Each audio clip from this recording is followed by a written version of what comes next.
Ako, si Erica Joy S. Musni, at ito ang aking output number 3. Para sa akin, ang dapat nasisihin sa nangyari sa relasyon ni Jose Rizal at ni Leonor Rivera ay ang magulang ni Leonor.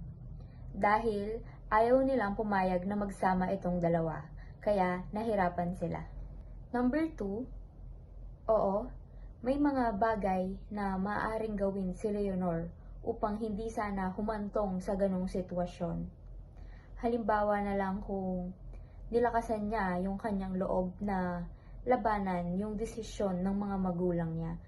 Maaaring nagbago pa ang lahat.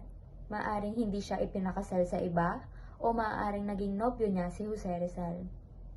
Pero mahalaga ring isipin na hindi madali yung sitwasyon ni Leonor. Number 3, oo, kung mas naglaan pa si Rizal ng maraming oras at pagsisikap para ipaglaban ang pagmamahalan nila ni Leonor, maaaring nagtagumpay pa silang dalawa.